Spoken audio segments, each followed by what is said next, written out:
Hello నమస్తే అండి అందరికీ. ఈరోజు మనం డిస్కస్ చేయబోయే టాపిక్ తమ్నైల్ చూసి వచ్చిన వాళ్ళకైతే ఈ మాటికి అర్థమయ్యే ఉంటుంది.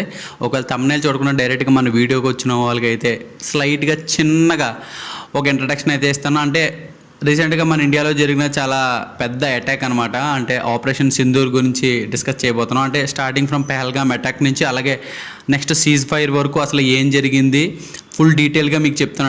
అంటే కొద్ది డెప్త్గా చెప్తాను, మీ అందరికి తెలిసే ఉంటుంది. కాకపోతే ఇంకొద్ది డెప్త్గా ఎక్స్ప్లెయిన్ చేస్తాను, సో ఇంకొద్దిగా మీకు తెలుస్తుంది అనమాట.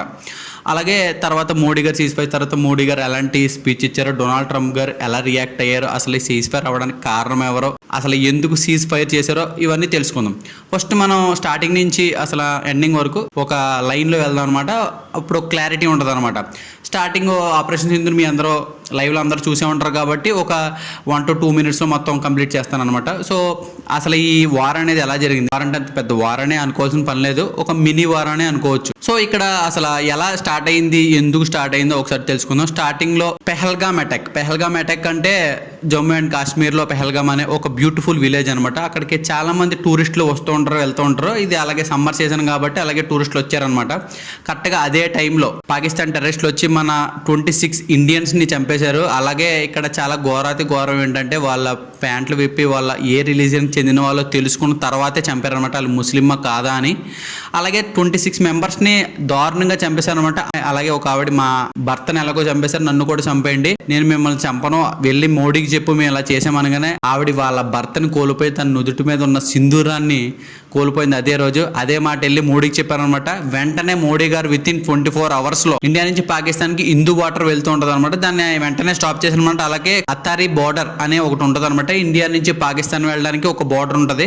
ఢిల్లీ నుంచి లాహోర్ వరకు ట్రైన్ ఉంటుంది అనమాట. ఆ బార్డర్ను కూడా టెంపరీగా క్లోజ్ చేశారు.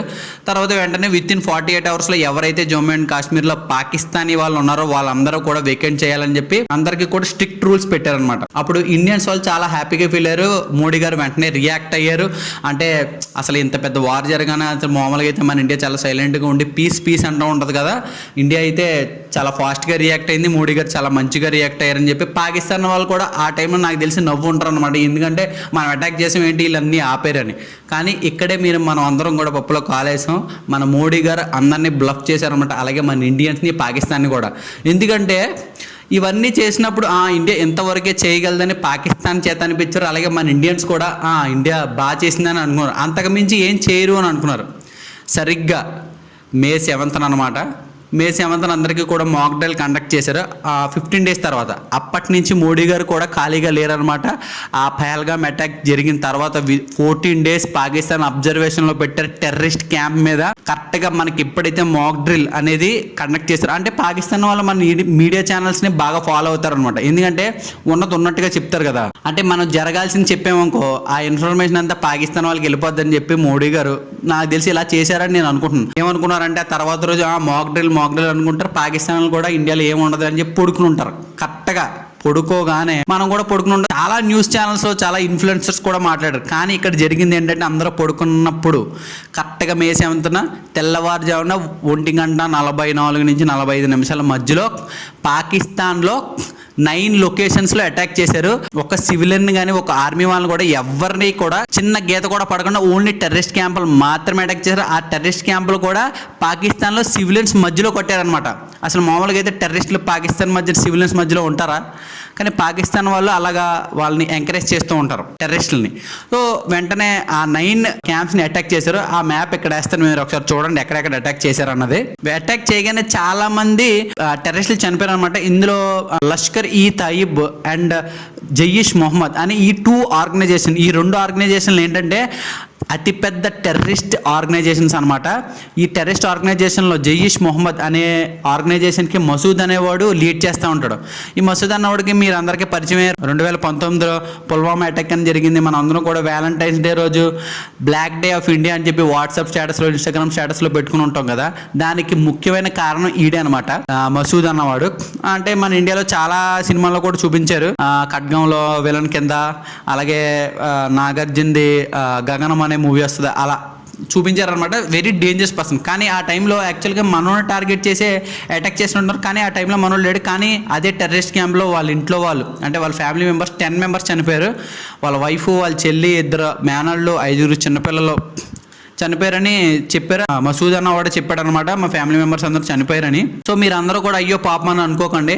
ఆ టైంలో ఫ్యామిలీ మెంబర్స్కి టెర్రరిస్ట్ క్యాంప్లో పని ఏంటి అని ఆలోచించారు. సో ఆపరేషన్ సింధూర్ ఇలా స్టార్ట్ అయింది అనమాట. ఇలా స్టార్ట్ అవ్వగానే వెంటనే పాకిస్తాన్ వాళ్ళు కూడా ఊరుకోలేదు, కౌంటర్ అటాక్ ఇచ్చారు. వెంటనే వాళ్ళ డ్రోన్స్, వాళ్ళ మిసైల్స్ అన్నీ కూడా అటాక్ చేశారు. అందులో మన ఇండియా వాళ్ళు వాళ్ళ ఎయిర్ డిఫెన్స్ కూడా డిస్ట్రాయ్ చేశారు అనమాట. F-16, JF-17 అనే ఎయిర్ క్రాఫ్ట్ని కూడా డిస్ట్రాయ్ చేశారు. అలాగే 300 నుంచి 400 డ్రోన్స్ కూడా వేశారనమాట. ఈ ఎయిర్ క్రాఫ్ట్స్, ఈ ఎయిర్ జెట్స్ అనేవి వీటిని థండర్ బోల్ట్ అని పిలుస్తారు అనమాట. ఈ థండర్ బోల్ట్స్ని చైనా నుంచి తెచ్చుకున్నారు. చైనా నుంచి తెచ్చుకున్న ఫోనే సరిగ్గా వాడడం, ఈ లెక్క ఎయిర్ జెట్లే తీసుకున్నారు. దాని మీద ఎంత గ్యారంటీ ఉంటుందో తెలియదు. అలాగే డ్రోన్స్ టర్కీ నుంచి తెచ్చుకున్నారంట. 300 నుంచి 400 ఇవన్నీ కూడా మన ఇండియా మీద పడకుండా కాపాడింది మన గేమ్ చేంజర్ S-400 సుదర్శన్ చక్ర అనమాట. ఎందుకంటే ఈ సుదర్శన్ చక్ర గాల్లో వచ్చే ప్రతి మిసైల్ని కూడా డిస్ట్రాయ్ చేసిందంట. 300 నుంచి 400 డ్రోన్స్. అసలు మీరు ఇఫ్ ఇన్ కేసు ఇది కనుక మన దగ్గర లేకపోయి ఉంటే ఈ పార్టీకి మన ఇండియాలో ఒక 14 నుంచి 15 సిటీలు అయితే డిస్ట్రాయ్ అయిపోను అనమాట. ఎందుకంటే ఈ సుదర్శన్ చక్ర ఏం చేసిందంటే మనకి లాంగ్ రేంజ్ నుంచి వచ్చిన మిసైల్స్ కానీ, షార్ట్ రేంజ్ నుంచి వచ్చిన మిసైల్స్ కానీ డిస్ట్రాయ్ చేయగలదు. అలాగే డిటెక్ట్ కూడా చేయగలదు. ఇది రష్యా నుంచి మనం తెచ్చుకున్నాం 2018లో. అప్పుడు అపోజిషన్ కానీ మన జనాలు కానీ ఎందుకు ఇంత ఖర్చు పెడుతున్నారు డిఫెన్స్ సిస్టమ్ మీద అని అప్పుడు చాలామంది క్వశ్చన్ చేశారు. అయినా సరే మోడీ గారు ఊరుకోకుండా 2018లో రష్యాకు ఆర్డర్ ఇస్తే 2021లో వచ్చింది. కానీ 2025లో మనకి చాలా ఉపయోగపడింది. మన సిటీలో చాలా సిటీలు బాగుపడ్డాయి. సో దీనివల్ల మనం చాలా మంచి చేసాం. మోడీ గారు కూడా మన దగ్గర నుంచి తీసుకున్న ప్రతి రూపాయి కూడా వాల్యుబుల్గానే ఖర్చు పెడుతున్నారని మనం అనుకోవచ్చు. ఈ టైంలో ఆపరేషన్ సింధూర్ అయిన తర్వాత సోషల్ మీడియాలోకి క్లిప్స్ అనేవి రిలీజ్ చేశారనమాట. ఇవన్నీ కూడా మన సోషల్ మీడియా వాళ్ళు వేస్తూనే ఉన్నారు మాట్లాడుతూ. అదే కరెక్ట్గా 10 AM మనకి ప్రెస్ మీట్ పెట్టారనమాట. అలాగే మన Indian army, Indian air force. ఇందులో ఇండియన్ ఆర్మీ నుంచి కల్నల్ సోఫియా, అలాగే ఎయిర్ ఫోర్స్ నుంచి వింగ్ కమాండర్ ఓమికా సింగ్. అంటే మీరు ఇందులో కొన్ని చూడొచ్చు అనమాట. ఏ లేడీని అయితే పంపించి మోడీకి చెప్పు అన్నారో అదే లేడీస్ని ముందుంచి ఈ యొక్క ఆపరేషన్ నడిపించారనమాట. కల్నల్ సోఫియా, ఈ కల్నల్ సోఫియా గురించి తెలుసుకోవాలి. ఈవిడ ఒక ముస్లిం అనమాట.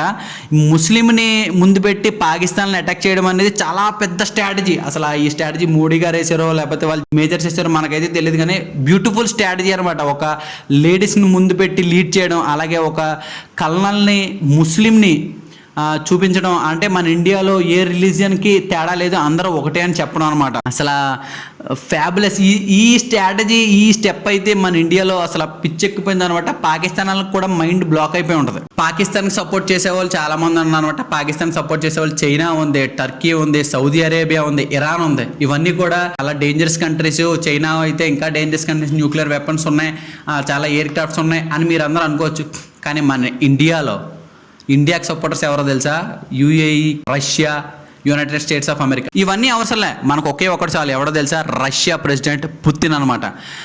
వరల్డ్లోనే one of the best president అనే చెప్పుకోవచ్చు, one of the dangerous president అని కూడా చెప్పుకోవచ్చు. ఎందుకంటే ఇఫ్ ఇన్ కేస్ ఇండియా మీద అటాక్ చేస్తే పొర్రపాటునైనా సరే వరల్డ్ మ్యాప్లోంచి పాకిస్తాన్ అరెస్ట్ చేస్తామని కూడా చెప్పాడు. అలాగే USA వాళ్ళు కూడా, United state of America Trump గారు కూడా ఇదే చెప్పారన్నమాట. ఇఫ్ ఇన్ కేస్ ఇండియా మీద అటాక్ చేస్తే తర్వాత నిమిషంలో మేము ఇండియా వెనకాతలు ఉంటాం, ఇండియాతో వార్లో మేము కూడా పాల్గొంటామని కూడా చెప్పారనమాట ఆ టైంలో.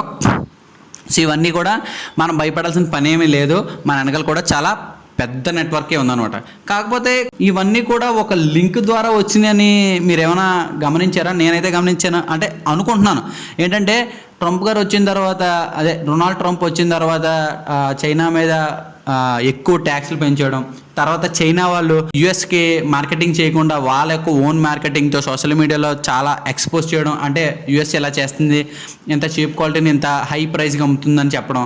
తర్వాత వెంటనే పాకిస్తాన్ వాళ్ళు వచ్చి మన ఇండియాని అటాక్ చేయడం, ఇండియా వాళ్ళు వెళ్ళి పాకిస్తాన్ అటాక్ చేయడం, అలాగే చైనా వెళ్ళి పాకిస్తాన్కి సపోర్ట్ చేయడం, యుఎస్ వచ్చి ఇండియాకి సపోర్ట్ చేయడం. ఇదంతా ఒక చైన్ లాగా అనిపించట్లేదు, ఏదో జరుగుతుంది వరల్డ్లో అన్నట్టు అనిపించలేదు. నాకైతే ఎందుకో అనిపించింది, కొద్దిగా ఓవర్ థింక్ చేసి ఉంటే వదిలేయండి, ఎందుకో నాకు అనిపించింది అనమాట ఇవన్నీ ఆలోచిస్తూ ఉంటాయి. అలాగే ఇదంతా అయిపోయిన తర్వాత 3 days అలా వార్ జరిగిన తర్వాత, అంటే పాకిస్తాన్ వాళ్ళు ఏం చేయలేకపోయిన టైంలో పాకిస్తాన్ అలాగే యుఎస్ ఫోన్ చేసి సీజ్ ఫైర్ కావాలని చెప్పినా సరే మన యుఎస్ వాళ్ళు ఇండియా వాళ్ళు చెప్పినా సరే ఇండియా వాళ్ళు వినలేదు, ఫైరింగ్ చేస్తూనే ఉన్నారు. తర్వాత పాకిస్తాన్ వాళ్ళే కిందకి దిగి మేము ఇంకా సీజ్ ఫైర్ చేద్దాం అనుకుని నిర్ణయించుకున్నాం అని చెప్పి లాస్ట్కి సీజ్ ఫైర్ చేయడానికి రెడీ అయ్యారు. రెండు కూడా ఓకే చేశారు అనమాట. సో ఇవన్నీ కూడా జరుగుతున్నాయి. ఇప్పుడు పాకిస్తాన్లో ఇప్పుడు లేడీస్ని కూడా సూసైడ్ బాంబర్ కింద, లేడీస్ని కూడా ఒక టెర్రరిస్టుల కింద తయారు చేస్తున్నారు అనమాట. ఇది చాలా చాలా దారుణం, మన ఇండియాకి కూడా చాలా ఎఫెక్ట్ అవుతుంది. ఈ సీజ్ ఫైర్ అయిపోయిన తర్వాత అసలు మోడీ గారు ఎలాంటి వ్యాఖ్యలు చేశారంటే ఇఫ్ ఇన్ కేస్ తర్వాత ఏదైనా టెర్రరిస్ట్ అటాక్ చేస్తే ఈసారి మాట్లాడాలి ఉండో, ఇంకా కాల్చుకోవడాలే, రక్తపాతాలే అని ఆయన చెప్పారు. ఆయన పొలైట్గా చెప్పారు. నేను మీకు కొద్దిగా దాన్ని ఏమంటారు వినడం చెప్తున్నాను అనమాట. ఇలాగే మన ఇండియన్ ఆర్మీని పొగుడుతూ చాలా విషయాలు చెప్పారు. తర్వాత మన ఇండియా సీజ్ ఫైర్ అయిపోయిన తర్వాత మన ఇండియాకి కూడా కొన్ని డ్రోన్స్ వచ్చినాయి. ఇవన్నీ కూడా పాకిస్తాన్ అనే అనుకున్నారు చాలామంది, అంటే సివిలియన్స్ మన ఇండియా వాళ్ళు. కాకపోతే ఎవరికి భయం లేదు, ఎందుకంటే మన మోడీ గారు మన అందరిలో ధైర్యం నింపేశారు. డ్రోన్స్ వచ్చినా సరే మన దగ్గర S-400 ఉంది, గేమ్ చేంజర్ ఉంది, మనకేం భయం లేదని చెప్పి అందరూ కూడా జస్ట్ అలా చూసి వచ్చిందిలే వెళ్ళిందిలే అన్న ఫీలింగ్లో ఉన్నారనమాట. నెక్స్ట్ డొనాల్డ్ ట్రంప్ ఏం మాట్లాడాడంటే మీరు మళ్ళీ వార్ డిక్లేర్ చేయడం, మళ్ళీ వార్ చేయడం అన్ని చేస్తే మీకు మాకు ఉన్న ఎక్స్పోర్ట్ అండ్ ఇంపోర్ట్స్ ట్రేడ్స్ మొత్తాన్ని ఆపేస్తాను అన్న మాట చెప్పాడు.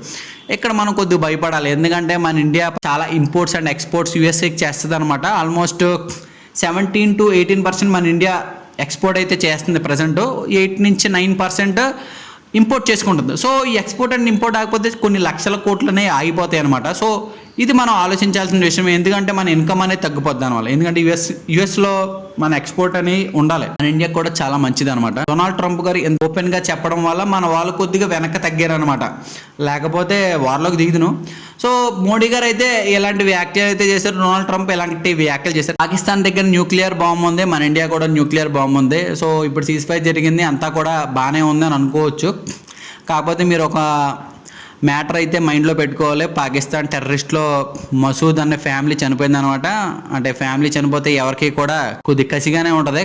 ఇప్పుడు సీజ్ ఫైర్ చేశారు కదా అని చెప్పి అందరూ కూడా ఫ్రీగా ఉండకండి, ఒక 2-3 నెలలు అయితే కొద్దిగా జాగ్రత్తగా ఉండండి, ఎందుకంటే ఏ టైంలో ఏం జరుగుద్దో చెప్పలేం. అలాగే మన ఆంధ్రలో కానీ మన ఇండియాలోనే చాలామంది, మన ఆంధ్ర తెలంగాణలోనే 200 నుంచి 300 పాకిస్తాన్ వాళ్ళు చాలామంది ఉన్నారంట. బిజినెస్ వీసా మీద వచ్చిన వాళ్ళు ఉన్నారంట, విజిటర్ వీసా మీద వచ్చిన వాళ్ళు ఉన్నారంట. సో కొద్దిగా జాగ్రత్తగా ఉండండి అనే చెప్తాను, ఎందుకంటే ఎక్కడి నుంచి ఏ ఆర్డర్స్ వస్తాయో మనకు తెలియదు. అంటే ముందు నుంచి వచ్చే వాళ్ళని అటాక్ చేయగలం కానీ వెనకాతలు ఉన్న వాళ్ళని అటాక్ చేయలేం, ఎందుకంటే పాకిస్తాన్ వాళ్ళు మ్యాక్సిమం సివిలియన్స్ మీదే అటాక్ చేస్తారనమాట. మీరు ఎప్పుడు కూడా చూస్తే ఏ అటాక్లో అయినా సరే డైరెక్ట్ మిలిటరీ మీద అటాక్ చేయరు, ఫస్ట్ సివిలియన్స్ మీద అటాక్ చేస్తారు. ఈ సివిలియన్స్ అటాక్లోనే చాలామంది ఆర్మీ వాళ్ళు చనిపోయారు. మీరు సినిమాలు చూసే ఉంటారు, మేజర్ సినిమా చూసి ఉంటారు, అలాగే అమరాన్ సినిమా చూసి ఉంటారు. ఒకవేళ చూడకపోతే చూడండి. పాకి అనే మూవీ ఉంటుంది విజయది, అది కూడా చూడండి. ఈ టైంలో ఇది చూడటం ఇంపార్టెంట్ అనమాట, ఎందుకంటే మీకు తెలుస్తుంది అసలు ఎక్కడి నుంచి అటాక్ జరుగుతుంది, ఎలా అటాక్ జరుగుతుంది అని. సో మనమైతే ఇంకా వార్ జరగదు, ఇంకా ఏ అటాక్ జరగదు అనుకోవడం కూడా తప్పే, ఎందుకంటే ఇప్పుడు మన ఇండియా గవర్నమెంట్ కూడా ఏం చెప్తుంది, మీరు ధైర్యంగా ఉండాలనే చెప్తుంది.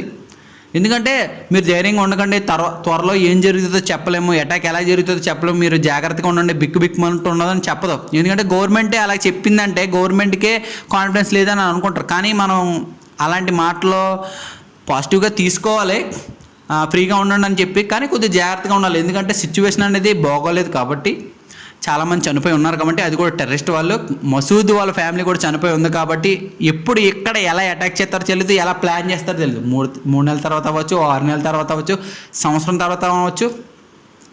అటాక్ ఎక్కడి నుంచి ఎలా జరుగుతుందో కూడా చెప్పలేం. మోడీ ఇన్ కేసు మనం అందరం ఫ్రీగా ఉన్నాము అని మనం అయితే ఎలాగైతే అటాక్ చేసామో వాళ్ళు కూడా అదే స్ట్రాటజీ యూస్ చేయొచ్చు కదా అని నేను అంటాను.